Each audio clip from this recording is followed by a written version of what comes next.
NDTV की जिम्मेदारी थी कि कुंडली को विवाह की सफलता से जोड़ना अंधविश्वास है या क्यों तर्क और विज्ञान के विरुद्ध है उसे भी समझ लेते हैं। पहला तो कारण यही है कि ग्रहों और नक्षत्रों की स्थिति का मानव जीवन, विशेष रूप से उसके वैवाहिक संबंधों पर सीधे प्रभाव पड़ने का कोई वैज्ञानिक प्रमाण नहीं है।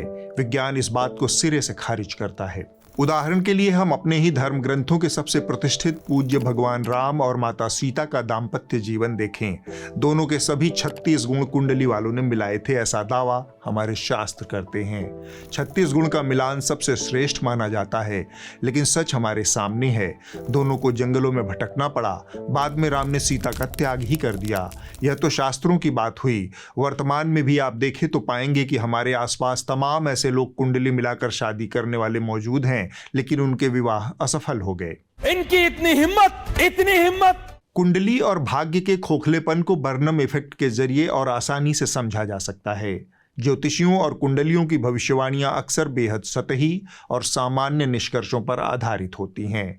ये औसतन ज्यादातर परिस्थितियों में आंशिक या पूर्ण रूप से लागू होती हैं और लोग उन्हीं सामान्य निष्कर्षों को ज्योतिषियों का सच मान लेते हैं। मसलन कुंडली में आएगा कि विवाह में कुछ समय के लिए असहमति हो सकती है, लेकिन धैर्य रखने से सब ठीक हो जाएगा।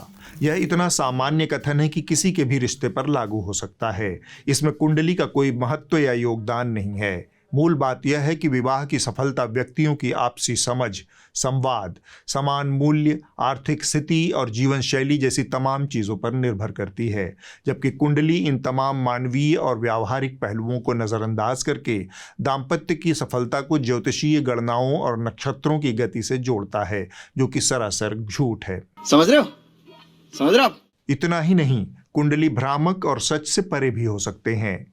फर्ज कीजिए कि कोई शादी योग्य लड़का या लड़की किसी टर्मिनल बीमारी से ग्रस्त हैं, जैसे कि कोई कैंसर की तीसरी या चौथी अवस्था पर है, लेकिन कोई अगर इस बात को छुपाकर पुरोहित से कुंडली मिलवाने जाए तो वह उसके सुखद जीवन की भविष्यवाणी करके उसके सारे गुण मिला देगा। भारत बेमेल शादियों का महासागर है। यहाँ शादियाँ सामाजिक बंधनों, रूढ़ियों, जाति, गोत्र, कबीले और समुदायों के संकीर्ण बंधन से जकड़ी हुई हैं। लोग असहमत होते हुए, एक दूसरे को नापसंद करते हुए भी पूरा जीवन बेमेल रिश्ते में बंधे रहते हैं। इस जकड़न को फैलने से रोकना भी मीडिया की जिम्मेदारी होना चाहिए। बहुत बेइज्जत करा दिया।